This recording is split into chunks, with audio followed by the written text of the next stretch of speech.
ਸਤਿ ਸ਼੍ਰੀ ਅਕਾਲ ਜੀ। News Asia Punjabi ਦੇਖ ਰਹੇ ਹੋ ਤੁਸੀਂ ਤੇ ਮੈਂ ਹਾਂ ਕੁਲਵੰਤ ਸਿੰਘ। ਮੇਰੇ ਨਾਲ ਨੇ ਅੱਜ ਇੱਕ ਅਜਿਹੇ ਮਹਿਮਾਨ, ਨਾਮ ਹੈ ਸੁੱਚਾ ਸਿੰਘ, ਉਮਰ ਹੈ 64 ਜਾਂ 65 ਸਾਲ ਤੇ ਲਗਭਗ 47 ਸਾਲ ਤੋਂ ਇਹਨਾਂ ਨੂੰ ਗੋਡਿਆਂ ਦੀ ਤਕਲੀਫ ਸੀ। ਗੋਡਿਆਂ ਦੀ ਤਕਲੀਫ ਵੀ ਅਜਿਹੀ ਕਿ ਇਹ ਟਰੈਕਟਰ ਥੱਲੇ ਆ ਗਏ ਸੀ।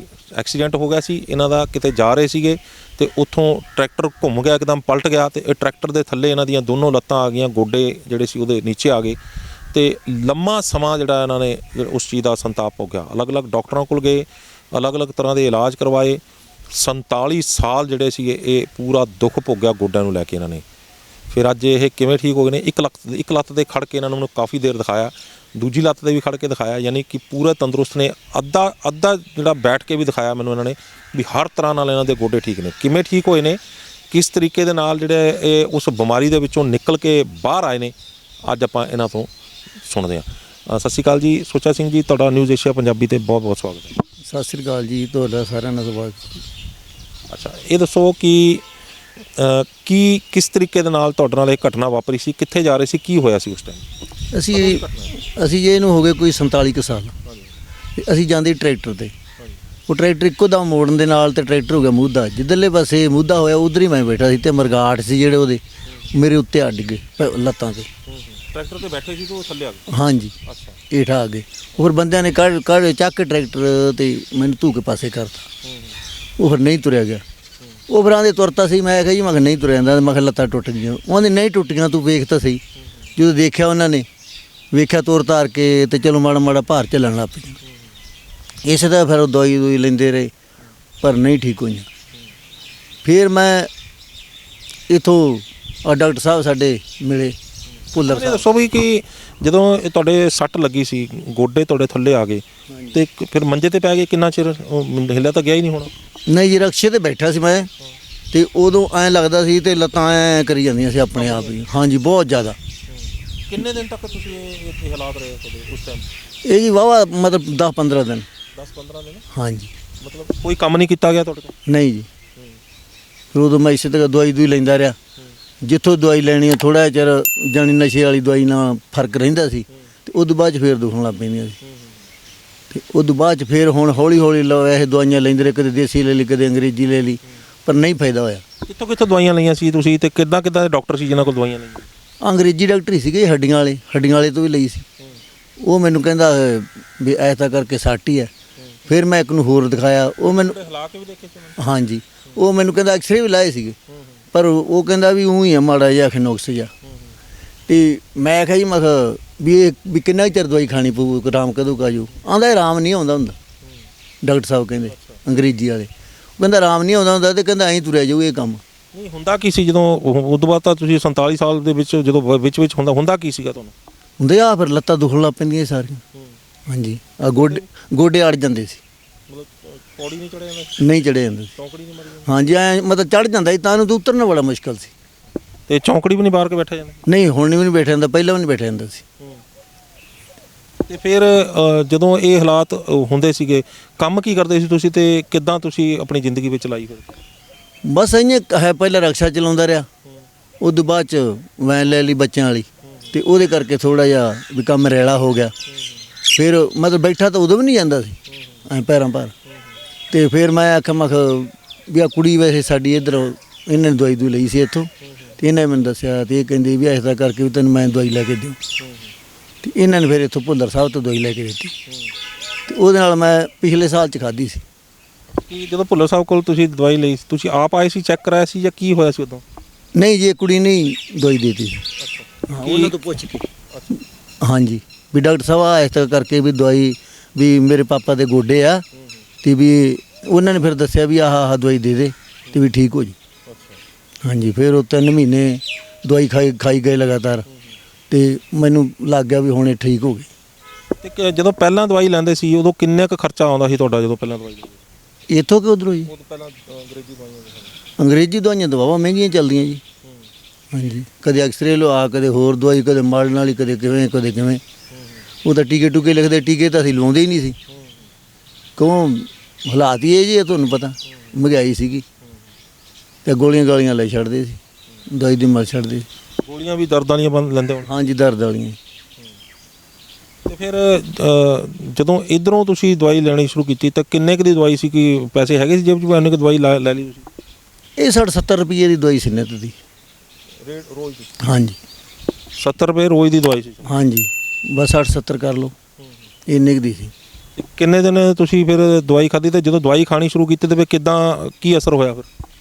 ਉਹੀ ਦਰਦ ਰੁਕਦਾ ਗਿਆ ਹੌਲੀ ਹੌਲੀ, ਫਿਰ ਪਤਾ ਲੱਗ ਗਿਆ ਵੀ ਇਹਦੇ ਨਾਲ ਦਵਾ ਦਾ ਫਾਇਦਾ ਹੁੰਦਾ। ਕਿੰਨੇ ਦਿਨਾਂ ਦੇ ਵਿੱਚ ਅਸਰ ਹੋਣੀ ਸ਼ੁਰੂ ਹੋ ਗਈ? ਹਫ਼ਤੇ ਤੋਂ। ਅੱਛਾ। ਹਾਂਜੀ ਹਫ਼ਤੇ ਤੋਂ ਮੈਨੂੰ ਪਤਾ ਲੱਗ ਗਿਆ ਵੀ ਇਹ ਦਰਦ ਰੁਕ ਗਿਆ। ਅੱਗੇ ਨਹੀਂ ਤਾਂ ਲਗਾਤਾਰ ਹੀ ਆਏ ਜਿਵੇਂ ਵੀ ਕਿਸੇ ਜ਼ਖਮ ਤੇ ਚੀਜ਼ ਪੈਂਦੀ ਹੈ, ਗੋਡਿਆਂ 'ਚ ਵੀ ਐਂ ਚੀਜ਼ ਪਈ ਜਾਂਦੀ ਸੀ ਇਹਨਾਂ ਸਾਈਡਾਂ ਤੇ ਨਾ, ਐਸ ਤੱਕ ਪਈ ਜਾਂਦੀ ਸੀ, ਪਰ ਹੁਣ ਨਹੀਂ ਪੈਂਦੀ ਬਿਲਕੁਲ ਨਹੀਂ ਪੈਂਦੀ ਨਾ। ਤੇ ਹੁਣ ਕੀ ਮਤਲਬ ਤੁਰ ਲੈਂਦੇ ਹੋ, ਪੌੜੀ ਚੜ੍ਹ ਲੈਂਦੇ ਹੋ, ਕਿੱਦਾਂ ਕਿਹੜੇ ਐਕਟੀਵਿਟੀ ਹੋ ਜਾਂਦੀ ਹੈ? ਹਾਂਜੀ ਹੁਣ ਤਾਂ ਤੁਰਿਆ ਫਿਰਦਾ, ਪਰ ਉਮਰ ਦੇ ਲਿਹਾਜ਼ ਨਾਲ ਕਰ ਲਓ, ਪਰ ਚੌਂਕੜੀ ਤਾਂ ਮੈਥੋਂ ਨਹੀਂ ਹੈ ਵੱਜਦੀ ਅਜੇ ਵੀ। ਤੇ ਐਂ ਗੋਡਿਆਂ ਨੂੰ ਕੋਈ ਤਕਲੀਫ ਨਹੀਂ ਹੁਣ ਤਾਂ, ਮਤਲਬ ਖੇਤ 'ਚ ਵੀ ਕੰਮ ਕਰ ਲਈਦਾ, ਰੇਰੂ ਪਾ ਲਈਦੀ। ਅੱਗੇ ਤਾਂ ਜਮਾਂ ਹੀ ਤੁਰਨਾ ਬੰਦ ਹੀ ਸੀ। ਮਤਲਬ ਸੀਰੀਅਸ ਦੇ ਤੌਰ ਤੇ ਕੰਮ ਕਰਦੇ? ਹਾਂਜੀ ਘਰੇ ਹੀ ਆ ਵੈਸੇ ਤਾਂ, ਆਪਦੇ ਘਰ ਦੇ ਆਪਦੇ ਆਪਾਂ ਮਟਰ। ਤੇ ਫਿਰ ਜਦੋਂ ਤੁਹਾਨੂੰ ਲੱਗਣ ਲੱਗਾ ਵੀ ਇਹ ਮਤਲਬ ਦਵਾਈ ਤੁਹਾਨੂੰ ਅਸਰ ਕਰਨ ਲੱਗ ਗਈ, ਤੇ ਫਿਰ ਤੁਸੀਂ ਡਾਕਟਰ ਸਾਹਿਬ ਨੇ ਕੋਈ ਤੁਹਾਨੂੰ ਪਰਹੇਜ਼ ਵੀ ਦੱਸੇ ਜਾਂ ਕੁਛ ਆਪਣਾ ਕੋਈ ਹੋਰ ਦਵਾਈ ਵੀ ਦਿੱਤੀ, ਜਾਂ ਉਹੀ ਦਵਾਈ ਦੇ ਨਾਲ ਤੁਹਾਨੂੰ ਆਰਾਮ ਆ ਗਿਆ? ਕਿੱਦਾਂ ਤੁਹਾਨੂੰ ਵਿਸ਼ਵਾਸ ਹੋ ਪਾਇਆ ਸਾਰੀ ਚੀਜ਼? ਹਾਂਜੀ ਭਰੋਸਾ ਕੀਤਾ ਤੇ ਆਰਾਮ ਆ ਗਿਆ। ਹੋਰ ਦਵਾਈ ਕੋਈ ਨਹੀਂ ਲਈ ਮੈਂ। ਕੁਝ ਪਰਹੇਜ਼ ਦੱਸੇ ਸੀ? ਨਾ ਹੀ ਪਰਹੇਜ਼ ਕੋਈ ਨਹੀਂ ਦੱਸਿਆ, ਇਹ ਤਾਂ ਕਹਿੰਦੇ ਠੀਕ ਹੋ ਜਾਓਗੇ। ਅੱਛਾ, ਖਾਣ ਨੂੰ ਕੁਝ ਕਿਹਾ ਸੀਗਾ ਵੀ ਆਹ ਚੀਜ਼ਾਂ ਖਾਣੀਆਂ, ਆਹ ਚੀਜ਼ਾਂ ਨਹੀਂ ਖਾਣੀਆਂ? ਨਾ ਜੀ, ਉਹਦਾ ਦੁੱਧ ਨਾਲ ਕੈਪਸੂਲ ਦੱਸੇ ਸੀ ਵੀ ਆਹ ਖਾਈ ਜਾਓ। 30 ਕੈਪਸੂਲ ਹੁੰਦੇ ਮੇਰੇ ਖਿਆਲ ਡੱਬੀ 'ਚ। ਕਿਹੜੇ ਕੈਪਸੂਲ ਸੀਗੇ? ਉਹ ਨਾਂ ਤਾਂ ਨਹੀਂ ਜੀ ਮੈਨੂੰ ਉਹਦਾ, ਉਹ ਡੱਬੀ ਮੈਨੂੰ ਤਾਂ ਐਡੀ ਕੁ ਡੱਬੀ ਹੈ। ਅੱਛਾ ਹਾਂਜੀ ਠੀਕ ਹੈ। ਉਹਦੇ ਸੀਗੀ। ਤੇ ਫਿਰ ਜਦੋਂ ਉਹ ਕੈਪਸੂਲ ਲੈਣੇ ਸ਼ੁਰੂ ਕੀਤੇ ਸੀ, ਉਹਦੇ ਨਾਲ ਤੁਹਾਡੇ ਕੋਈ ਸਾਈਡ ਇਫੈਕਟ, ਕੋਈ ਹੋਰ ਬਿਮਾਰੀ ਹੋਈ ਹੋਵੇ, ਕੁਝ ਹੋਰ ਕੁਝ ਦੁਖਣ ਲੱਗ ਗਿਆ ਹੋਵੇ, ਕੋਈ ਸਰੀਰ ਦੇ ਵਿੱਚ ਤੇਜ਼ਾਬ ਬਣਨ ਲੱਗ ਗਿਆ ਹੋਵੇ, ਕੁਝ ਇਦਾਂ ਦੀ ਕੋਈ ਗੱਲ? ਨਾ ਜੀ ਦੁਖਿਆ ਉਹਦੇ ਨਾਲ ਕੁਛ ਨਹੀਂ, ਉਹਦੇ ਨਾਲ ਹੋਰ ਬਹੁਤ ਫਾਇਦੇ ਹੋ ਗਏ। ਕਿੱਦਾਂ? ਇੱਕ ਤਾਂ ਜੀ ਮੈਨੂੰ ਚੱਤੋ ਪੈਰ ਜ਼ੁਕਾਮ ਲੱਗਾ ਰਹਿੰਦਾ ਸੀ। ਅੱਛਾ 12 ਮਹੀਨੇ 30 ਦਿਨ। ਅੱਛਾ ਜਦੋਂ ਰਾਤ ਨੂੰ ਉੱਠਣਾ ਉਦੋਂ ਹੀ ਲੱਗ ਜਾਣਾ, ਛਿੱਕਾਂ ਬਹੁਤ ਆਉਣੀਆਂ। ਤੇ ਇਹਦੇ ਨਾਲ ਉਹ ਵੀ ਹਟ ਗਈਆਂ, ਸਾਲ ਹੋ ਗਿਆ ਜਮਾਂ ਹੀ ਨਹੀਂ ਲੱਗਾ ਇਹ। ਅੱਛਾ ਹਾਂਜੀ ਛਿੱਕਾਂ ਵੀ ਹਟ ਗਈਆਂ ਆਪਣੇ ਆਪ ਹੀ? ਹਾਂਜੀ ਹਾਂਜੀ ਇਸ ਦਵਾਈ ਨਾਲ ਨਾ ਜਾਣੀ ਹੋਰ ਵੀ ਕਈ ਫਾਇਦੇ ਹੋ ਗਏ। ਹੋਰ ਕਿੱਦਾਂ ਦੇ ਫਿਰ? ਹੋਰ ਆ ਜਿਵੇਂ ਮਤਲਬ ਪੇਟ ਦੇ ਵਿੱਚ ਕੋਈ ਮਾੜਾ ਮੋਟਾ ਕੋਈ ਗੜਬੜ ਜੀ ਹੋ ਜਾਂਦੀ ਕਈ ਵਾਰੀ, ਉਹ ਵੀ ਬੰਦ, ਸਫਾਈ ਹੋ ਗਈ ਬਹੁਤ ਵਧੀਆ। ਤੇ ਆ ਜਿਹੜਾ ਇੱਕ ਤਾਂ ਜ਼ੁਕਾਮ, ਸਿਰ ਸੁਰ ਦੁਖਣ ਲੱਗ ਪੈਂਦਾ ਸੀਗਾ, ਇਹ ਵੀ ਜਿਵੇਂ ਖਤਮ ਹੋ ਗਿਆ। ਯਾਨੀ ਬਾਅਦ 'ਚ ਜਿਵੇਂ ਹੀ ਨਹੀਂ ਮੇਰਾ ਤਾਂ ਦੁਖਿਆ, ਮੈਨੂੰ ਤਾਂ ਦੂਜਿਆਂ ਦਾ ਤਾਂ ਪਤਾ ਨਹੀਂ ਜਿਹੜੇ ਖਾਂਦੇ ਕਿ ਨਹੀਂ ਤਾਂ ਖਾਂਦੇ, ਪਰ ਮੈਨੂੰ ਤਾਂ ਬਹੁਤ ਫਾਇਦਾ ਹੋ ਗਿਆ।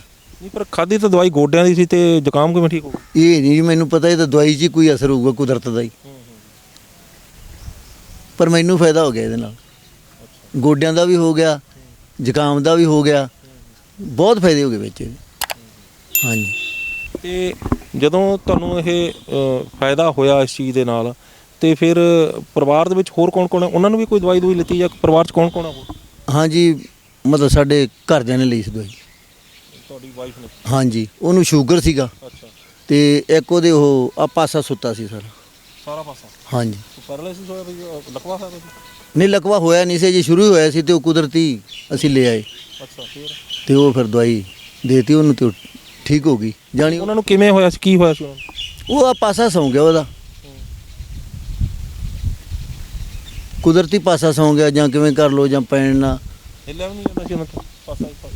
ਨਹੀਂ ਹਾਂ ਸੁੱਤਾ ਪਿਆ ਸੀ ਸਾਰਾ ਹੀ, ਆਹ ਚੀਜ਼ ਇੱਥੋਂ ਨਾ ਆ ਇੰਨਾ ਕਾ ਪਾਸਾ, ਆ ਵੀ ਸਾਰਾ ਪਾਸਾ। ਤੇ ਹੁਣ ਉਹ ਠੀਕ ਆ, ਹੁਣ ਝੋਨਾ ਲਾਉਂਦੀ ਹੈ। ਝੋਨਾ ਲਾਉਂਦੇ ਨੇ ਹੁਣ? ਹਾਂਜੀ ਅੱਛਾ। ਤੇ ਫਿਰ ਉਹਨਾਂ ਨੇ ਦਵਾਈਆਂ ਹੋਰ ਪਾਸੋਂ ਦਵਾਈਆਂ ਸੀਗੇ ਕਿਸੇ ਪਾਸੋਂ? ਉਹ ਲੈਂਦੀ ਰਹੀ ਵੈਸੇ ਦਵਾਈ ਤਾਂ, ਉਹ ਪਤਲੀਆਂ ਵੀ ਲਿਆਂਦੀ ਉਹਨੇ, ਤੇ ਫਿਰ ਅਸੀਂ ਇਹੋ ਹੀ ਦਵਾਈ ਲਈ ਸੀ ਇਹਨਾਂ ਤੋਂ ਹੀ, ਉਹ ਠੀਕ ਹੋ ਗਈ ਸੀ।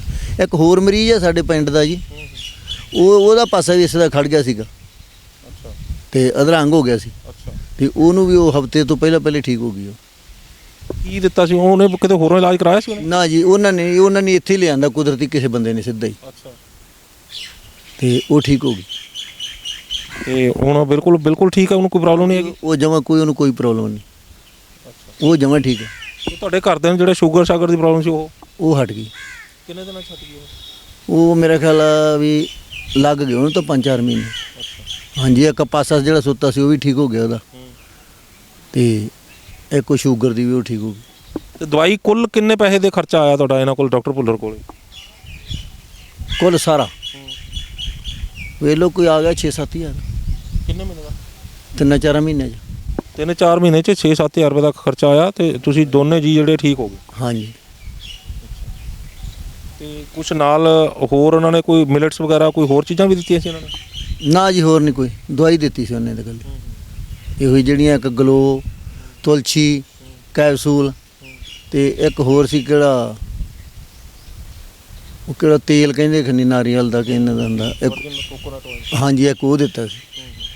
ਇੱਕ ਹੋਰ ਜਿਹੜੀ ਉਹ ਜੀਭ ਤੇ ਪਾਉਣ ਵਾਲੀ ਬੂੰਦਾਂ ਇੱਕ ਉਹ ਦਿੱਤੀ ਸੀ ਉਹਨਾਂ ਨੂੰ ਤਾਂ। ਤੇ ਹੁਣ ਉਹ ਬਿਲਕੁਲ ਠੀਕ ਨੇ? ਹਾਂਜੀ ਉਹ ਜਮਾਂ ਠੀਕ ਆ ਹੁਣ। ਤੇ ਤੁਹਾਡੇ ਗੋਡਿਆਂ 'ਚ ਹੁਣ ਕੋਈ ਪ੍ਰੋਬਲਮ ਨਹੀਂ ਹੈਗੀ? ਨਾ ਜੀ ਉਹ ਐ ਥਕਾਵਟ ਤਾਂ ਆਉਣੀ ਹੈ ਅਕਸਰ ਉਮਰ ਦੇ ਲਿਹਾਜ਼ ਨਾਲ ਪਰ ਉਸ ਤੱਕ ਕੋਈ ਤਕਲੀਫ ਨਹੀਂ। ਤੇ ਹੁਣ ਤੁਹਾਨੂੰ ਕੋਈ ਆਪਣਾ ਕੋਈ ਦਵਾਈ ਹੋਰ ਖਾ ਰਹੇ ਹੋ ਤੁਹਾਨੂੰ ਇਸ ਟਾਈਮ ਕੋਈ ਕਿਸੇ? ਨਹੀਂ ਜੀ ਦਵਾਈਆਂ ਅੰਗਰੇਜ਼ੀਆਂ ਤੋਂ ਤਾਂ ਡਰ ਹੀ ਬਹੁਤ ਲੱਗਦਾ ਜੀ। ਉਹਨਾਂ ਆਖੀ ਦਾ ਕਿਤੇ ਨੇ ਜਾਣੀ ਹੋਰ ਇਹਨਾਂ ਨੁਕਸ ਪਾ ਦੇਣ ਲੋਕਾਂ ਦੀਆਂ ਗੱਲਾਂ ਸੁਣ ਕੇ ਹੀ। ਪਰ ਇਹੋ ਹੀ ਦਵਾਈ ਵਰਤਦੇ ਜੇ ਕਿਤੇ ਲੋੜ ਪੈ ਵੀ ਜਾਵੇ ਨਾ ਇਹੋ ਹੀ ਵਰਤ ਲੈਂਦੇ। ਜਿਹੜੀਆਂ ਛਿੱਕਾਂ ਜਿਹੜੀਆਂ ਸੀ ਉਹ ਕਿੰਨੇ ਚਿਰ ਤੋਂ ਲੱਗੀਆਂ ਹੋਈਆਂ ਸੀ ਤੁਹਾਨੂੰ? ਉਹ ਤਾਂ ਮੈਨੂੰ ਤਾਂ ਲੱਗਦਾ ਜੀ ਬਚਪਨ ਤੋਂ ਹੀ ਲੱਗੀਆਂ ਸੀ। ਅੱਛਾ। ਹਾਂਜੀ ਬਚਪਨ ਤੋਂ ਲੱਗੀਆਂ ਛਿੱਕਾਂ ਜਿਹੜੀਆਂ ਸੀਗੀਆਂ ਉਹ ਗੋਡਿਆਂ ਦੀ ਦਵਾਈ ਖਾਧੀ ਤੇ ਉਹਦੇ ਨਾਲ ਬਿਲਕੁਲ ਠੀਕ ਹੋ ਗਈਆਂ? ਹਾਂਜੀ ਜਮਾਂ ਠੀਕ ਹੋ ਗਈਆਂ। ਹੁਣ ਕੋਈ ਦਵਾਈ ਤਾਂ ਨਹੀਂ ਖਾ ਰਹੇ ਹੋ? ਨਾ ਮੈਂ ਤਾਂ ਹੁਣ ਸਗੋਂ ਗੋਡਿਆਂ ਵਾਲੀ ਵੀ ਨਹੀਂ ਖਾਧੀ ਕਦੇ ਤੇ ਉਹ ਛਿੱਕਾਂ ਵਾਲੀ ਤਾਂ ਖਾਣੀ ਕਦੀ। ਤੇ ਫਿਰ ਕੀ ਕਹਿਣਾ ਚਾਹੋਗੇ ਜਿਹੜੇ ਦੇਖ ਰਹੇ ਨੇ ਤੁਹਾਨੂੰ ਵੀ ਉਹਨਾਂ ਨੂੰ ਕੀ ਕਹਿਣਾ ਚਾਹੋਗੇ ਵੀ ਦਵਾਈ ਜਿਹੜੀ ਆ ਉਹ ਕਿੱਦਾਂ ਅਸਰ ਕੀਤੀ ਹੈ ਤੇ ਕਿੱਦਾਂ ਤੁਸੀਂ ਹੋਰਾਂ ਨੂੰ ਕੀ ਸੁਨੇਹਾ ਦੇਣਾ ਚਾਹੋਗੇ? ਮੈਂ ਤਾਂ ਕਹਿੰਦਾ ਦਵਾਈ ਇਹ ਭਰੋਸਾ ਰੱਖ ਕੇ ਖਾ ਲੈਣ ਤੇ ਸਵਾਲ ਨਹੀਂ ਪੈਦਾ ਹੁੰਦਾ ਵੀ ਨਾ ਆਰਾਮ ਆਵੇ। ਪਰ ਜੇ ਮਤਲਬ ਭਰੋਸਾ ਹੀ ਨਹੀਂ ਰੱਖਣਾ ਤੇ ਫਿਰ ਤਾਂ ਆਰਾਮ ਮੁਸ਼ਕਲ ਹੈ। ਠੀਕ ਆ ਬਹੁਤ ਬਹੁਤ ਧੰਨਵਾਦ ਤੁਸੀਂ ਨਿਊਜ਼ ਏਸ਼ੀਆ ਪੰਜਾਬੀ ਦੇ ਨਾਲ ਗੱਲਬਾਤ ਕੀਤੀ। ਬਹੁਤ ਧੰਨਵਾਦ। ਤੁਹਾਡਾ ਵੀ ਧੰਨਵਾਦ ਜੀ ਸਾਰਿਆਂ ਨੂੰ ਬਹੁਤ। ਸੋ ਤੁਸੀਂ ਦੇਖਿਆ ਕਿ ਕਿਸ ਤਰ੍ਹਾਂ ਸੁੱਚਾ ਸਿੰਘ ਹੋਣਾ ਦੇ ਨਾਲ ਆਪਾਂ ਗੱਲਬਾਤ ਕੀਤੀ ਆ ਉਹਨਾਂ ਤੋਂ ਉਹਨਾਂ ਨੇ ਆਪਣੀ ਸਾਰੀ ਕੇਸ ਹਿਸਟਰੀ ਦੱਸੀ ਆ ਵੀ ਕਿਸ ਤਰੀਕੇ ਦੇ ਨਾਲ ਜਿਹੜਾ ਉਹ ਟਰੈਕਟਰ ਤੋਂ ਡਿੱਗ ਪਏ ਸੀ ਟਰੈਕਟਰ ਦੇ ਥੱਲੇ ਆ ਗਏ ਸੀਗੇ ਤੇ ਉਹਨਾਂ ਦੀਆਂ ਲੱਤਾਂ ਜਿਹੜੀਆਂ ਸੀ ਦੋਨੋਂ ਉਹ ਬੁਰੀ ਤਰ੍ਹਾਂ ਦੇ ਨਾਲ ਜਿਹੜੀਆਂ ਜ਼ਖਮੀ ਹੋ ਗਈਆਂ ਸੀ ਤੇ ਲੰਮਾ ਸਮਾਂ ਜਿਹੜਾ ਸੀ ਉਹਨਾਂ ਨੂੰ ਜਿਹੜਾ ਇਸ ਚੀਜ਼ ਜਿਹੜਾ ਉਹ ਦਰਦ ਸਹਿਣੇ ਪਏ। 47 ਸਾਲ ਤੋਂ ਉਹ ਅਲੱਗ-ਅਲੱਗ ਜਗ੍ਹਾ ਤੋਂ ਆਪਣਾ ਇਲਾਜ ਕਰਵਾਉਂਦੇ ਰਹੇ ਪਰ ਉਹਨਾਂ ਨੂੰ ਕੋਈ ਕਿਸੇ ਪਾਸੋਂ ਆਰਾਮ ਨਹੀਂ ਆਇਆ। ਹਰ ਰੋਜ਼ ਉਹ ਦਰਦ ਹੰਡਾਉਂਦੇ ਸੀ ਆਪਣੇ ਪਿੰਡੇ ਦੇ ਉੱਤੇ ਤੇ ਇਸ ਦੇ ਨਾਲ ਹੀ ਉਹਨਾਂ ਨੂੰ ਬਚਪਨ ਤੋਂ ਐਲਰਜੀ ਦੀ ਸ਼ਿਕਾਇਤ ਸੀ, ਛਿੱਕਾਂ ਜ਼ੁਕਾਮ ਦੀ ਸ਼ਿਕਾਇਤ ਸੀਗੀ ਜਿਹੜੀ ਹਰ ਵਾਰੀ ਜਿਹੜੀ ਹਰ ਰੋਜ਼ ਉਹਨਾਂ ਨੂੰ ਇਹ ਹੁੰਦਾ ਸੀਗਾ। ਪਰ ਦਵਾਈ ਉਹਨਾਂ ਨੇ ਜਿਹੜੀ ਡਾਕਟਰ ਵਰਿੰਦਰ ਸਿੰਘ ਭੁੱਲਰ ਹੋਣਾ ਤੋਂ ਦਵਾਈ ਦੱਸ ਕੇ ਲਈ ਉਹਦੇ ਵਿੱਚ ਉਹਨਾਂ ਨੇ ਗੋਡਿਆਂ ਦੀ ਦਵਾਈ ਜਿਹੜੀ ਲਈ ਸੀ ਉਹ ਉਹਨਾਂ ਦਾ ਦਾਅਵਾ ਹੈ ਕਿ ਉਹ ਜਿਹੜੀਆਂ ਛਿੱਕਾਂ ਜ਼ੁਕਾਮ ਜਿਹੜੀ ਐਲਰਜੀ ਸੀਗੀ ਉਹ ਵੀ ਬਿਲਕੁਲ ਠੀਕ ਹੋ ਗਈ ਤੇ ਅੱਜ ਉਹਨਾਂ ਨੇ ਅੱਜ ਉਹ ਕੋਈ ਦਵਾਈ ਨਹੀਂ ਖਾ ਰਹੇ, ਨਾ ਉਹਨਾਂ ਨੂੰ ਛਿੱਕਾਂ ਜ਼ੁਕਾਮ ਨੇ, ਨਾ ਉਹਨਾਂ ਨੂੰ ਗੋਡਿਆਂ ਦਾ ਕੋਈ ਦਰਦ ਹੈ, ਕਿਸੇ ਕਿਸਮ ਦੀ ਕੋਈ ਦਵਾਈ ਨਹੀਂ ਲੈ ਰਹੇ।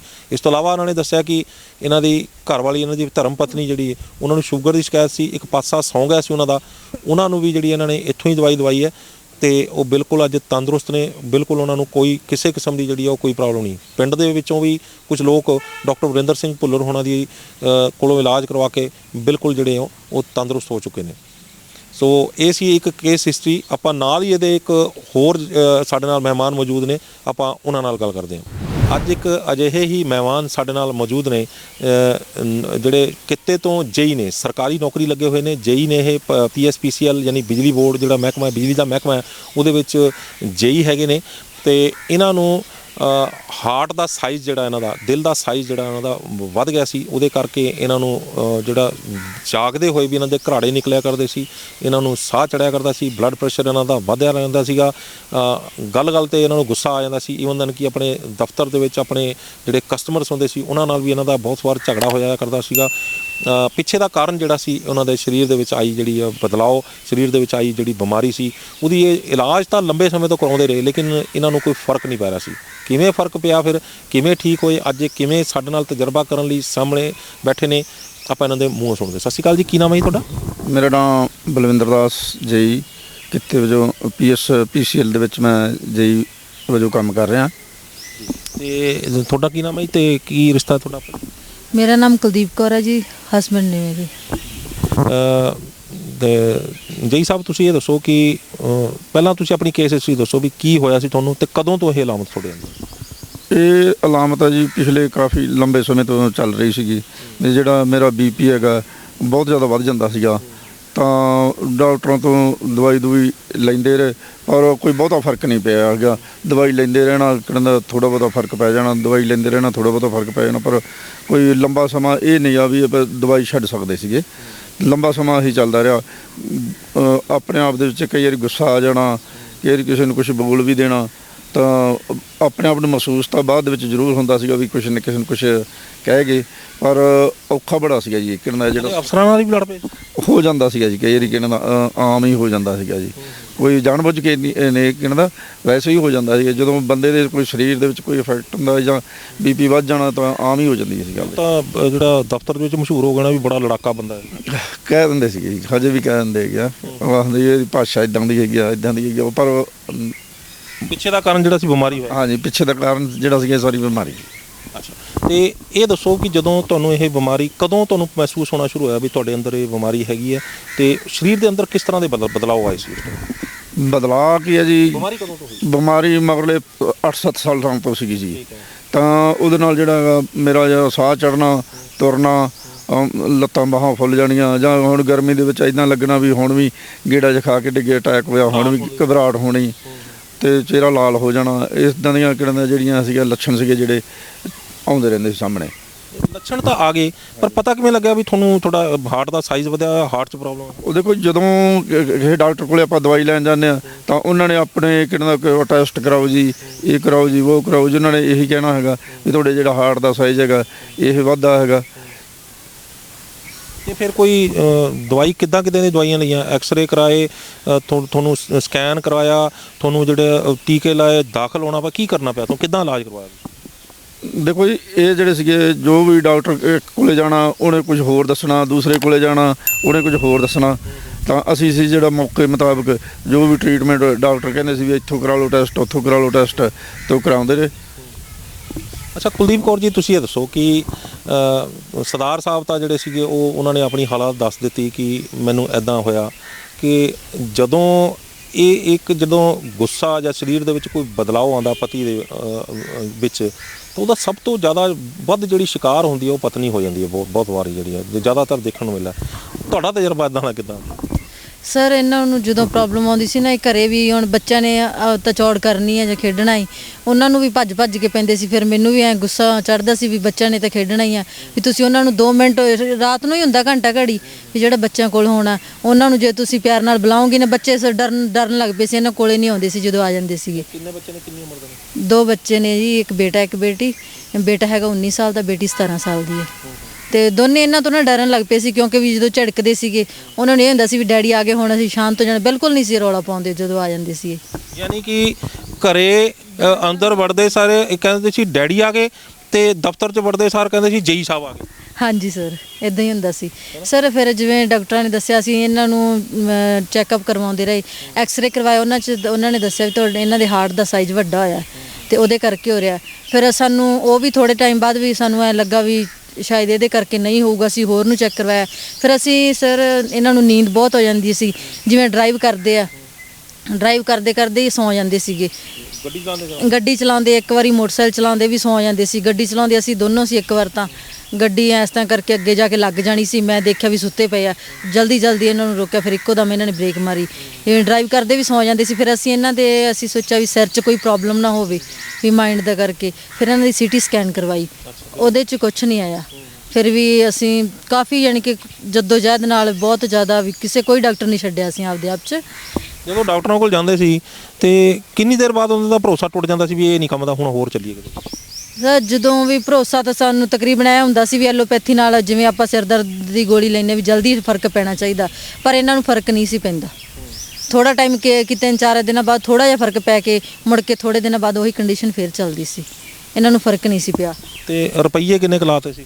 ਰੁਪਈਏ ਤਾਂ ਸਰ ਤੁਹਾਨੂੰ ਪਤਾ ਟੈਸਟਾਂ ਤੇ ਅੱਜ ਕੱਲ੍ਹ ਡਾਕਟਰਾਂ ਦੀ ਤੇ ਐਲੋਪੈਥੀ ਮਹਿੰਗੀ ਕਿੰਨੀ ਆ, ਬਹੁਤ ਲਾਗੇ ਸੀਗੇ। ਅਸੀਂ ਤਾਂ ਹਜ਼ਾਰਾਂ ਤੋਂ ਵੀ ਲੱਖਾਂ ਨੂੰ ਪਹੁੰਚਣ ਵਾਲੇ ਸੀਗੇ। ਜੀ ਸਾਹਿਬ, ਤੁਸੀਂ ਦਵਾਈ ਇੰਨੀ ਖਾਧੀ, ਇੰਨਾ ਲੜੇ ਲੋਕਾਂ ਨਾਲ, ਇੰਨਾ ਤੁਸੀਂ ਲੋਕਾਂ ਤੋਂ ਜਿਹੜਾ ਇਹ ਸਮਝ ਲਓ ਵੀ ਤੁਸੀਂ ਇੱਕ ਮਾੜਾ ਨਾਮ ਲੈ ਲਿਆ ਵੀ ਬਹੁਤ ਲੜਾਕਾ ਬੰਦਾ ਹੈ, ਤੇ ਇਹ ਸਰੀਰ ਤੁਹਾਡਾ ਜਿਹੜਾ ਇਹ ਦਿਨ ਪ੍ਰਤੀ ਦਿਨ ਜਿਹੜਾ ਉਹ ਖਰਾਬ ਹੁੰਦਾ ਜਾ ਰਿਹਾ ਸੀ। ਤੁਹਾਡਾ ਕਸੂਰ ਕੋਈ ਨਹੀਂ ਸੀ ਇਹਦੇ ਵਿੱਚ, ਪਰ ਇਹਦੇ ਬਾਵਜੂਦ ਵੀ ਦਵਾਈ ਜਿਹੜੀ ਤੁਸੀਂ ਜਦੋਂ ਲੈਂਦੇ ਸੀ, ਇਹਦੇ ਨਾਲ ਤੁਸੀਂ ਸਰੀਰ ਦੇ ਅੰਦਰ ਹੋਰ ਵੀ ਕੁਝ ਬਦਲਾਅ ਆਏ, ਯਾਨੀ ਜਦੋਂ ਦਵਾਈਆਂ ਖਾ ਰਹੇ ਸੀ ਤਾਂ ਸਾਈਡ ਇਫੈਕਟ ਤਾਂ ਹੋਣਗੇ ਹੀ ਹੋਣਗੇ। ਉਹਦੇ ਨਾਲ ਜੀ ਜਿਹੜਾ ਸੀਗਾ ਜਦੋਂ ਆਪਾਂ ਪੌੜੀ ਚੜ੍ਹਨਾ ਹੈਗਾ ਜਾਂ ਕੋਈ ਥੋੜ੍ਹਾ ਬਹੁਤਾ ਕੰਮ ਕਰਨਾ ਹੈਗਾ ਤਾਂ ਉਹਦੇ ਨਾਲ ਜਿਹੜਾ ਹੈਗਾ ਸਾਹ ਫੁੱਲਦਾ ਰਹਿੰਦਾ ਸੀਗਾ। ਉਹ ਸਾਹ ਫੁੱਲਣਾ ਕਿਡਨਾ ਤਰੇਲੀਆਂ ਆ ਜਾਣੀਆਂ ਮੱਥੇ ਤੇ। ਫਿਰ ਕਈ ਸਰੀਰ ਆ ਜਿਹੜਾ ਜਿਵੇਂ ਪੂਰੀ ਗਰਮੀ ਦੇ ਵਿੱਚ ਆਪਾਂ ਕੰਮ ਕਰ ਰਹੇ ਹੈਗੇ ਵੀ ਮੁੜਕ ਹੋ ਜਾਣਾ, ਇੱਦਾਂ ਦੇ ਲੱਛਣ ਆਉਂਦੇ ਰਹੇ ਗਏ। ਇਸ ਤਰ੍ਹਾਂ ਦੇ ਬਦਲਾਅ ਆਉਂਦੇ ਰਹੇ ਗਏ। ਤੇ ਮਤਲਬ ਸਰੀਰ ਜਿਹੜਾ ਜਦੋਂ ਭਾਰ ਵੱਧ ਗਿਆ ਤੇ ਤੁਹਾਨੂੰ ਐ ਵੀ ਲੱਗਦਾ ਸੀਗਾ ਵੀ ਜਿਵੇਂ ਬੈਠੇ ਵੀ ਘਰਾੜਿਆਂ ਦੀ ਆਵਾਜ਼ ਜਿਵੇਂ ਆਉਂਦੀ ਐਵੇਂ ਦੀ? ਹਾਂਜੀ ਉਹ ਤਾਂ ਆਮ ਮੈਡਮ ਜਿਵੇਂ ਦੱਸ ਰਹੇ ਹੈਗਾ ਵੀ ਇਸ ਤਰ੍ਹਾਂ ਜਿਵੇਂ ਹੁਣ ਆਪਾਂ ਗੱਲ ਕਰ ਰਹੇ ਹੈਗਾ ਕਈ ਦਫਾ ਜੇ ਕੋਈ 2 ਮਿੰਟ ਦਾ ਸਮਾਂ ਮਿਲਦਾ ਹੈਗਾ ਤਾਂ ਇੱਦਾਂ ਆਮ ਹੀ ਕਿਤੇ ਮੇਰੇ ਨਾਲ ਦੇ ਜਿਹੜੇ ਹਾਂਜੀ ਬੈਠੇ ਸੌਂ ਜਾਂਦੇ ਸੀਗੇ। ਮੇਰੇ ਦਫ਼ਤਰ ਵਾਲੇ ਜਿਹੜੇ ਹੈਗੇ ਜਈ ਸਾਹਿਬਾਨ ਜਾਂ ਆਫਿਸਰ ਹੈਗੇ ਉਹਨਾਂ ਨੂੰ ਕਈਆਂ ਨੂੰ ਜਿਹਨਾਂ ਨੂੰ ਪਤਾ ਹੈਗਾ ਉਹ ਆਮ ਹੀ ਹੱਸਣ ਲੱਗ ਪੈਂਦੇ ਸੀਗੇ ਵੀ ਬਸ ਇਹ ਤਾਂ 2 ਮਿੰਟ ਦੀ ਗੱਲ ਹੈਗੀ, ਹੁਣੇ ਸੁੱਤਾ ਲਓ। ਕਈ ਦਫਾ ਇੱਦਾਂ ਹੀ ਹੁੰਦਾ ਸੀ ਕਿਸੇ ਨਾਲ ਗੱਲ ਕਰਦਿਆਂ ਵੀ ਜਿਵੇਂ ਝਪਕ ਜਿਹੀ ਲੱਗ ਜਾਣੀ ਹੈ, ਝਪਕਣੀ ਜਿਹੀ ਲੱਗ ਜਾਣੀ ਜਾਂ ਕੋਈ 2 ਪਲ ਵੀ ਅੱਖਾਂ ਮਿਚ ਜਾਣੀਆਂ ਨੀਂਦ। ਹਾਂਜੀ ਜਦੋਂ ਚੁੱਪ ਕਰਕੇ ਬੈਠ ਗਏ 2 ਮਿੰਟ ਸੁਸਤੀ ਸ਼ਾਈ ਨਾਲ ਦੀ ਨਾਲ ਨੀਂਦ ਆਉਣ ਸ਼ੁਰੂ ਹੋ ਗਈ ਜੀ, ਜਾਂ ਘਰਾੜੇ ਵੱਜਣੇ ਸ਼ੁਰੂ ਹੋ ਜਾਂਦੇ ਹੈਗੇ। ਆਮ ਹੀ ਕਿਹੜਾ ਮੇਰੇ ਜਿਹੜੇ ਸਾਥੀ ਹੈਗੇ ਇਸ ਗੱਲ ਤੋਂ ਗਿਣਦਾ ਹੁਣ ਵੀ ਉਹਨਾਂ ਨੂੰ ਪਤਾ ਹੈਗਾ। ਤੇ ਪੈਗ ਲਾਉਂਦੇ ਹੋ? ਹਾਂਜੀ ਪੈਗ ਲਾਉਂਦੇ ਹੋ? ਪੈਗ ਤਾਂ ਕਦੀ ਲਾਈਦਾ ਸੀਗਾ, ਡੇਲੀ ਥੋੜ੍ਹੀ ਲਾਈਦਾ ਸੀ। ਤੇ ਤੁਹਾਨੂੰ ਲੱਗਦਾ ਕਿ ਕਦੇ ਪੈਗ ਨੇ ਤਾਂ ਨਹੀਂ ਖਰਾਬੀ ਕਰਤੀ, ਅੰਦਰ ਕੁਝ ਗੜਬੜ ਕਰ ਗਿਆ ਹੋਵੇ, ਕੁਝ ਇਹੋ ਜਿਹੀ ਚੀਜ਼ ਵੜ ਗਈ ਹੋਵੇ ਪੈਗ ਦੇ ਰਾਹੀਂ ਜਿਹੜੇ ਅੰਦਰ ਖਰਾਬ ਕਰ ਗਈ? ਪੈਗ ਨੇ ਤਾਂ ਕੀ ਵੜਨਾ ਜੀ, ਪੈਗ ਦੇ ਨਾਲ ਤਾਂ ਕੁਝ ਨਹੀਂ ਵੜਿਆ। ਯਕੀਨ ਸੀ ਤੁਸੀਂ ਐਂ ਕਹੋਗੇ ਕਿਉਂਕਿ ਪੈਗ ਲਾਉਣ ਵਾਲਾ ਬੰਦਾ ਕਦੇ ਨਹੀਂ ਮੰਨਦਾ ਹੁਣ। ਚਲੋ ਦੇਖਿਆ ਗਿਆ ਜੀ ਪੈਗ ਛੱਡਣ ਦੇ ਦੌਰਾਨ ਵੀ ਕਹਿੰਦੇ ਜਦੋਂ ਸਾਲ 2 ਸਾਲ ਨਹੀਂ ਪੀਣਗੇ ਤਾਂ ਉੱਦਾਂ ਵੀ ਹੋ ਜਾਂਦਾ ਸੀਗਾ। ਇਹ ਕੋਈ ਤੁਹਾਡਾ ਤਰਕ ਬਿਲਕੁਲ ਜਾਇਜ਼ ਹੈ ਵੀ ਆਪਾਂ ਪੈਗ ਨਹੀਂ ਛੱਡਣਾ। ਚਲੋ ਮਤਲਬ ਹੁਣ ਆਪਾਂ ਅੱਗੇ ਆਈਏ ਕਿ ਦਵਾਈ ਜਿਹੜੀ ਸੀਗੀ ਉਹ ਤੁਸੀਂ ਜਦੋਂ ਲੈਂਦੇ ਰਹੇ ਡਾਕਟਰਾਂ ਕੋਲੇ ਤਾਂ ਡਾਕਟਰਾਂ ਨੇ ਕਦੇ ਤੁਹਾਨੂੰ ਯਕੀਨ ਦਵਾਇਆ ਕਿ ਮੈਂ ਇਹ ਕੁਛ ਚਿਰ ਦੇ ਵਿੱਚ ਹੀ ਠੀਕ ਹੋ ਜਾਊਗਾ, ਤੇ ਜਦੋਂ ਨਹੀਂ ਠੀਕ ਹੋਇਆ ਤਾਂ ਫਿਰ ਦੁਬਾਰਾ ਉਹਨਾਂ ਦਾ ਕੀ ਰੂਲ ਕਿੱਦਾਂ ਦੇ ਰਵੱਈਆ ਰਿਹਾ ਤੁਹਾਡੇ ਨਾਲ ਡਾਕਟਰਾਂ ਦਾ? ਕੋਈ ਵੀ ਡਾਕਟਰ ਹੈ ਜਿਹਦੇ ਕੋਲ ਵੀ ਆਪਾਂ ਜਾਂਦੇ ਹਾਂ ਕੋਈ ਨਹੀਂ ਇਹ ਕਹਿੰਦਾ ਗਾ ਬਈ ਮੇਰੀ ਦਵਾਈ ਨਾਲ ਆਰਾਮ ਨਹੀਂ ਆਊਗਾ।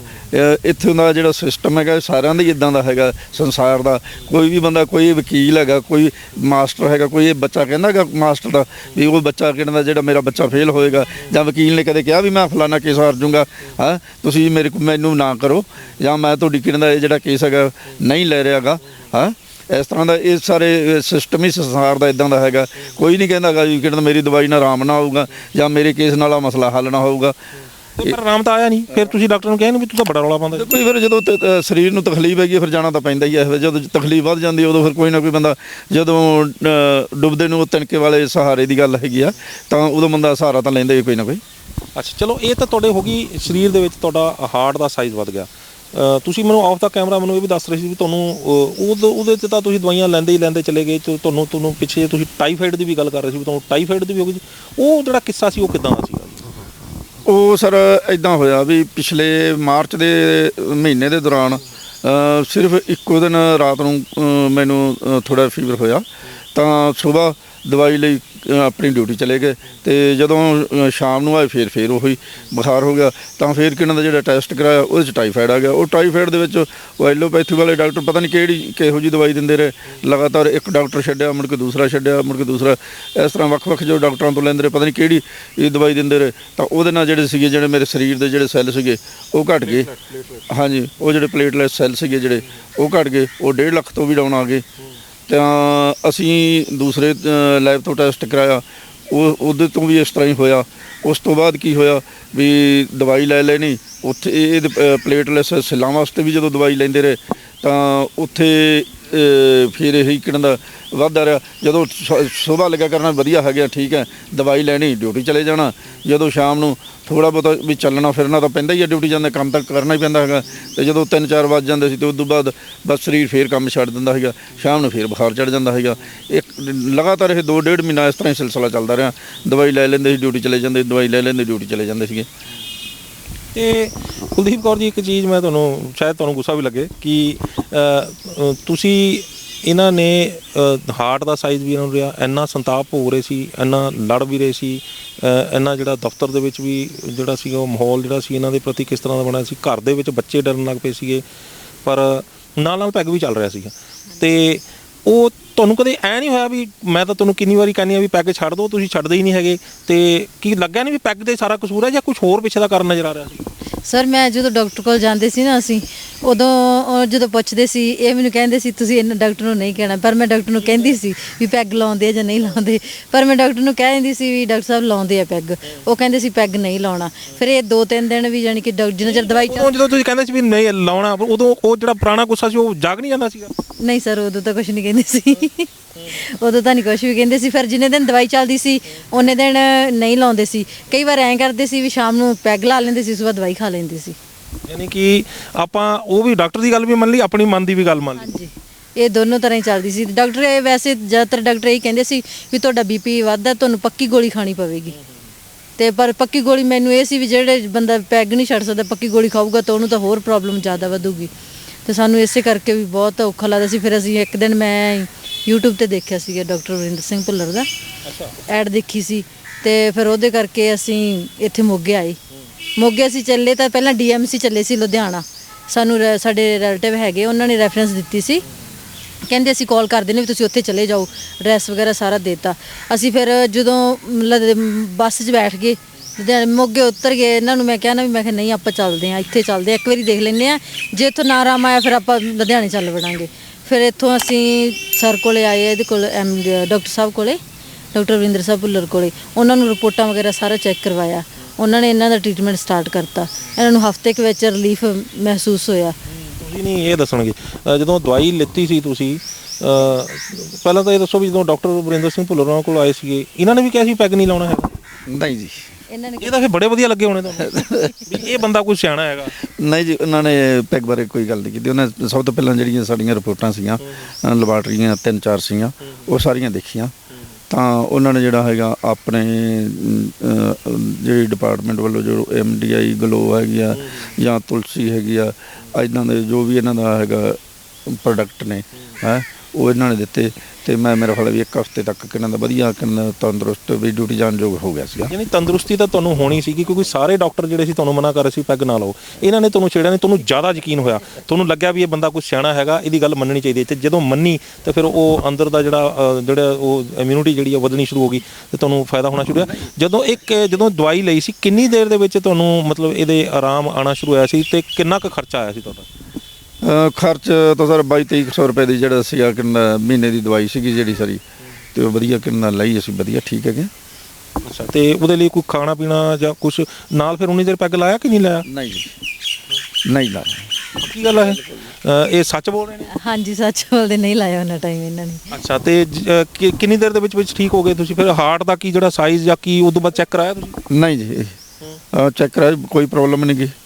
ਹਾਂਜੀ, ਉਸ ਤੋਂ ਬਾਅਦ ਜਿਵੇਂ ਅੱਗੇ ਸਾਹ ਫੁੱਲਦਾ ਸੀ ਜਾਂ ਤੁਰਦਿਆਂ ਤਕਲੀਫ ਆਉਂਦੀ ਸੀ, ਲੱਤਾਂ ਬਾਹਾਂ ਦੁਖਦੀਆਂ ਸੀਗੀਆਂ, ਉੱਦਾਂ ਦਾ ਕੋਈ ਪ੍ਰੋਬਲਮ ਨਹੀਂ ਹੈਗੀ। ਤੇ ਜਿਹੜੇ ਸੈੱਲ ਘਟ ਗਏ ਸੀ ਉਹ? ਹਾਂ, ਹੁਣ ਠੀਕ ਹੈ ਜੀ, ਬਿਲਕੁਲ ਬਿਲਕੁਲ।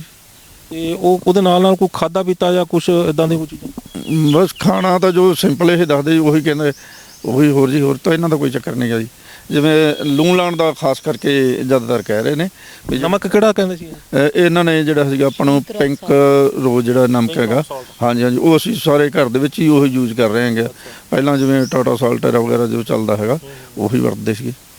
ਹਾਂਜੀ, ਤੇ ਇਸ ਤੋਂ ਇਲਾਵਾ ਕੁਝ ਮਿਲਟਸ ਵੀ ਦਿੱਤੇ ਸੀ ਇਹਨਾਂ ਨੇ, ਵੀ ਮਿਲਟਸ ਯੂਜ਼ ਕਰੋ ਵੀ ਉਹਦੇ ਨਾਲ ਜਿਹੜਾ ਬੈਨੀਫਿਟ ਹੋਏਗਾ ਬਾਡੀ ਨੂੰ? ਹਾਂਜੀ ਸਰ ਮਿਲਟ ਦਿੱਤੇ ਸੀਗੇ, 5 ਮਿਲਟ ਇਹਨਾਂ ਨੂੰ ਦਿੰਦੇ ਰਹੇ ਹਾਂ ਅਸੀਂ, ਥੋੜਾ ਟਾਈਮ ਦਿੱਤੇ ਇਹਨਾਂ ਨੇ, ਬਾਅਦ ਚ ਇਹਨਾਂ ਨੇ ਨਹੀਂ ਖਾਦੇ, ਉਹ ਬਾਅਦ ਚ ਹੁਣ ਰੋਟੀ ਖਾਂਦੇ ਆ। ਇੱਕ ਗੱਲ ਤੇ ਇਹਨਾਂ ਤੋਂ ਚੋਰੀ ਪੁੱਛਾਂ ਵੀ ਤੁਸੀਂ ਡਾਕਟਰ ਸਾਹਿਬ ਨੂੰ ਇਹ ਵੀ ਪੁੱਛਿਆ ਸੀ ਵੀ ਇਹਨਾਂ ਦੀ ਸ਼ਰਾਬ ਛਡਾ ਦਿਓ? ਨਹੀਂ ਸਰ ਮੈਂ ਨਹੀਂ ਕਿਹਾ। ਬਿਲਕੁਲ ਪੱਕੀ ਗੱਲ ਹੈ? ਹਾਂਜੀ ਬਿਲਕੁਲ ਨਹੀਂ ਕਿਹਾ ਮੈਂ, ਕਿਉਂਕਿ ਆਪਣੇ ਆਪ ਛੱਡ ਦੇਣਗੇ ਜਿੱਦੇ ਇਹਨਾਂ ਦਾ ਮਨ ਕੀਤਾ। ਚਲੋ ਫਿਰ ਤਾਂ ਤੁਸੀਂ ਧੰਨਵਾਦ ਕਰੋਗੇ ਵੀ ਤੁਹਾਡੇ ਖਿਲਾਫ ਨਹੀਂ ਗਏ। ਬਿਲਕੁਲ।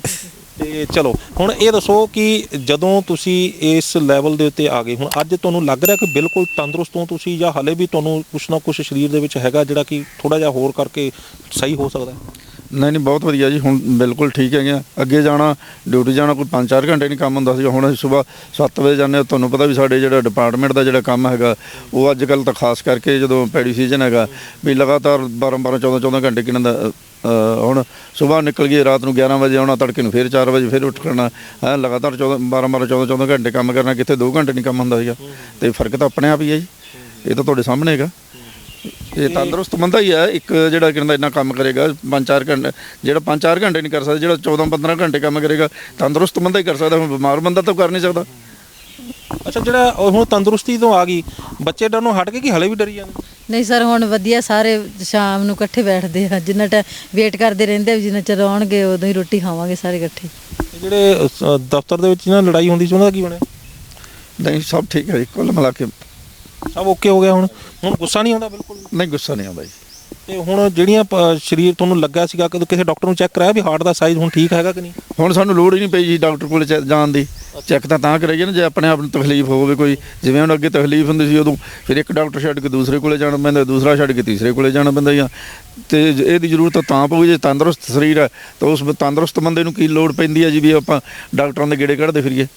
ਠੀਕ ਹੈ ਨਾ ਜੀ, ਜਾਂ ਆਪਾਂ ਟੈਸਟ ਕਰਾਉਂਦੇ ਰਹੀਏ। ਟੈਸਟ ਤਾਂ ਬੰਦਾ ਉਦੋਂ ਹੀ ਕਰਾਊਗਾ ਹਾਂ ਜਦੋਂ ਬੰਦਾ ਬਿਮਾਰ ਹੋਊਗਾ ਜਾਂ ਕੋਈ ਪ੍ਰੋਬਲਮ ਹੋਏਗੀ ਸਰੀਰ ਨੂੰ। ਤੇ ਤੁਸੀਂ ਪਰਿਵਾਰ ਦੇ ਵਿੱਚ ਤੁਸੀਂ ਜਿਹੜੀ ਆਪਣੀ ਤੰਦਰੁਸਤੀ ਹਾਸਲ ਕੀਤੀ ਹੈ, ਤੇ ਤੁਹਾਡੇ ਜੋ ਕੁਝ ਵੀ ਤੁਹਾਡੇ ਪਰਿਵਾਰ ਦੇ ਵਿੱਚ ਜਿਸ ਤਰ੍ਹਾਂ ਦੀ ਇਹਨਾਂ ਨੂੰ ਪ੍ਰੋਬਲਮ ਆਈ ਸੀਗੀ, ਉਸ ਤੋਂ ਕੁਝ ਹੋਰਾਂ ਨੇ ਵੀ, ਆਲੇ ਦੁਆਲੇ ਵਾਲਿਆਂ ਨੇ ਵੀ ਕੁਝ ਸਬਕ ਲਿਆ, ਕੁਝ ਉਹਨਾਂ ਨੂੰ ਵੀ ਜਿਗਿਆਸਾ ਹੋਈ ਵੀ ਕਿਵੇਂ ਠੀਕ ਹੋਏ ਨੇ? ਹਾਂਜੀ ਸਰ, ਨਮਕ ਵਗੈਰਾ ਤਾਂ ਮੈਂ ਸਾਰੇ ਤਕਰੀਬਨ ਆਪਦੀ ਗਲੀ 'ਚ ਕਾਫੀ ਘਰਾਂ ਨੂੰ ਸ਼ੁਰੂ ਕਰਵਾਇਆ ਹੋਇਆ। ਨਮਕ ਹੀ ਕਰਾਤਾ ਸ਼ੁਰੂ? ਹਾਂਜੀ, ਇਕੱਲੇ ਨਮਕ ਦੇ ਵੀ ਬਹੁਤ ਜ਼ਿਆਦਾ ਫਾਇਦੇ ਨੇ ਇਹਨਾਂ 'ਚ। ਉਹ ਕਿਵੇਂ? ਬੀਪੀ ਵਾਸਤੇ, ਥਾਇਰਾਇਡ ਵਾਸਤੇ ਤੇ ਆਪਣੇ ਐਸਿਡ ਵਾਸਤੇ ਇਹਦੇ 'ਚ। ਹਾਂਜੀ, ਐਸਿਡ ਦਾ ਵੀ ਇਹਦੇ ਨਾਲ ਕਾਫੀ ਫਰਕ ਪੈਂਦਾ, ਬਹੁਤ ਵਧੀਆ ਰਿਜ਼ਲਟ ਮਿਲੇ ਨੇ ਇਹਦੇ ਸਾਨੂੰ। ਸਾਡੀ ਗਲੀ ਵਿੱਚ ਵੀ ਸਾਰਿਆਂ ਨੂੰ ਸ਼ੁਰੂ ਕਰਵਾਤਾ ਸੀ। ਅੱਛਾ। ਹਾਂਜੀ, ਉਹ ਇਰਦ ਗਿਰਦ ਸਾਰੇ ਵੈਸੇ ਤਕਰੀਬਨ ਬਹੁਤ ਵਧੀਆ ਚੱਲ ਰਿਹਾ। ਤੇ ਮਤਲਬ ਸਾਰਿਆਂ ਨੂੰ ਫਾਇਦਾ ਹੋ ਗਿਆ ਇਸ ਚੀਜ਼ ਦਾ, ਤੇ ਸਿਰਫ ਇਹਨਾਂ ਨੂੰ ਦੇਖ ਕੇ ਹੀ? ਹਾਂਜੀ, ਇਹਨਾਂ ਨੂੰ ਦੇਖ ਕੇ। ਇਹਨਾਂ ਦੇ ਨਾਲ ਦੇ ਵੀ ਪੁੱਛਦੇ ਨੇ ਸਾਰੇ, ਹੁਣ ਜੋ ਵੀ ਹੈਗੇ ਆ ਵੀ ਤੁਸੀਂ ਕਿੱਥੋਂ ਠੀਕ ਹੋਏ ਆ, ਉਹ ਵੀ ਇਹਨਾਂ ਤੋਂ ਰੈਫਰੈਂਸ ਲੈਂਦੇ, ਫਿਰ ਉਹ ਮਿਲਦੇ ਆ ਡਾਕਟਰ ਸਾਹਿਬ ਨੂੰ। ਤੁਸੀਂ ਲੈ ਕੇ ਆਏ ਜੂਰੇ ਕਿਸੇ ਨੂੰ? ਹਾਂਜੀ ਹਾਂਜੀ, ਮੇਰੇ ਨਾਲ ਜੋ ਮੁੰਡੇ ਅੱਜ ਕੱਲ੍ਹ ਕੰਮ ਕਰ ਰਹੇ ਨੇ, ਚਾਹੇ ਉਹ ਸਰਕਾਰੀ ਹੈ ਚਾਹੇ ਕੋਈ ਠੇਕੇ 'ਤੇ ਰੱਖੇ ਨੇ, ਤਾਂ ਉਹ ਕੋਈ ਇੱਕ ਦਿਨ ਇਹਨਾਂ ਦਾ ਸਟੇਟਸ ਪਾਇਆ ਹੋਇਆ ਸੀਗਾ, ਤਾਂ ਉਹਨੂੰ ਦੇਖ ਕੇ ਤੇ ਉਹਦੇ ਕੋਈ ਬ੍ਰਦਰ ਨੂੰ ਪ੍ਰੋਬਲਮ ਸੀਗੀ, ਤਾਂ ਉਹਨੇ ਤੁਰੰਤ ਮੈਨੂੰ ਫੋਨ ਕੀਤਾ। ਤਾਂ ਅਸੀਂ ਜਿਹੜੇ ਹੈਗਾ ਉਹ ਪ੍ਰੋਡਕਟ ਹੈਗਾ, ਹੁਣ ਤਾਂ ਅਸੀਂ ਇਸ ਨੂੰ ਵੈਸੇ ਵੀ ਵੈਲਥ ਕੇਅਰ ਨੂੰ ਅਪਣਾ ਹੀ ਲਿਆ ਹੈਗਾ। ਅਸੀਂ ਜਿਹੜਾ ਹੈਗਾ ਉਹ PD ਹੈਗਾ ਮੈਡਮ ਨੇ ਘਰ ਸ਼ੁਰੂ ਕੀਤਾ ਹੋਇਆ ਹੈਗਾ, ਤਾਂ ਲੋਕ ਆਉਂਦੇ ਨੇ ਲੈ ਕੇ ਜਾਂਦੇ ਨੇ ਦਵਾਈ। ਮੈਂ ਵੀ ਆਪਣੇ ਡਿਪਾਰਟਮੈਂਟ ਦੇ ਵਿੱਚ 5-7 ਮਰੀਜ਼ਾਂ ਨੂੰ ਦਵਾਈ ਹੈਗੀ ਆ, ਵਧੀਆ ਨੇ। ਸੋ ਤੁਹਾਡਾ ਤੁਸੀਂ ਇੰਨਾ ਆਪਣਾ ਲੰਮਾ ਜਿਹੜਾ ਤਜਰਬਾ ਸਾਂਝਾ ਕੀਤਾ, ਤੇ ਬੜੇ ਸੁਖਾਵੇਂ ਮਾਹੌਲ ਦੇ ਵਿੱਚ ਤੁਹਾਡੇ ਨਾਲ ਗੱਲਬਾਤ ਹੋਈ। ਤੁਸੀਂ ਆਪਣੇ ਉਹ ਪਲ ਵੀ ਜਿਹੜੇ ਸਾਂਝੇ ਕਰਤੇ ਜਿਹੜੇ ਕਿ ਬੰਦਾ ਅਕਸਰ ਜਿਹੜਾ ਗੱਲ ਕਰਦੇ ਆ ਕੈਮਰੇ ਤੇ ਥੋੜ੍ਹਾ ਜਿਹਾ ਝਿਜਕਦਾ। ਬਹੁਤ ਬਹੁਤ ਧੰਨਵਾਦ ਤੁਹਾਡਾ। ਓਕੇ ਜੀ, ਧੰਨਵਾਦ ਜੀ। ਸਤਿ ਸ਼੍ਰੀ ਅਕਾਲ। ਸੋ ਇਹ ਸਨ ਜਈ ਸਾਹਿਬ ਤੇ ਇਹ ਮੈਡਮ ਕੁਲਦੀਪ ਕੌਰ, ਜਿਨ੍ਹਾਂ ਨੇ ਆਪਣੇ ਨਿੱਜੀ ਤਜਰਬੇ ਜਿਹੜੇ ਨੇ, ਪਰਿਵਾਰਕ ਤਜਰਬੇ ਸਾਂਝੇ ਕੀਤੇ ਨੇ ਵੀ ਕਿਸ ਤਰੀਕੇ ਨਾਲ ਇਹਨਾਂ ਨੂੰ ਹਾਰਟ ਦਾ ਸਾਈਜ਼ ਵਧਣ ਕਰਕੇ ਜਿਹੜਾ ਇਹਨਾਂ ਨੂੰ ਗੁੱਸਾ ਆਉਣ ਲੱਗ ਗਿਆ, ਸਰੀਰ ਦੇ ਵਿੱਚ ਹੋਰ ਬਦਲਾਅ ਆਉਣੇ ਸ਼ੁਰੂ ਹੋ ਗਏ, ਕਿਸ ਤਰੀਕੇ ਨਾਲ ਇਹਨਾਂ ਦੇ ਸਰੀਰ ਖਰਾਬ ਹੋਣਾ ਸ਼ੁਰੂ ਹੋ ਗਿਆ, ਜਗ੍ਹਾ ਜਗ੍ਹਾ ਲੜਾਈਆਂ ਹੋਣੀਆਂ ਸ਼ੁਰੂ ਹੋ ਗਈਆਂ, ਬੈਠੇ ਬੈਠੇ ਸੌਣ ਲੱਗ ਪਏ, ਇੱਥੋਂ ਤੱਕ ਕਿ ਗੱਡੀ ਚਲਾਉਂਦੇ ਵੀ ਇਹਨਾਂ ਨੂੰ ਨੀਂਦ ਆਇਆ ਕਰਦੀ ਸੀਗੀ। ਘਰ ਦੇ ਵਿੱਚ ਬੱਚੇ ਇਹਨਾਂ ਤੋਂ ਡਰਨ ਲੱਗ ਪਏ। ਦਫ਼ਤਰ ਦਾ ਮਾਹੌਲ ਜਿਹੜਾ ਸੀ ਉਹ ਕਿਸ ਤਰ੍ਹਾਂ ਦਾ ਗਰਮ ਹੋ ਗਿਆ ਸੀ। ਲੋਕੀ ਇਹਨਾਂ ਨੂੰ ਜਿਹੜਾ ਉਹ ਲੜਾਈਦਾਰ, ਗੁੱਸੇ ਵਾਲਾ ਬੰਦਾ ਕਹਿਣਾ, ਇਹਨਾਂ ਨੂੰ ਖਿਤਾਬ ਦੇਣ ਲੱਗ ਪਏ ਸੀ।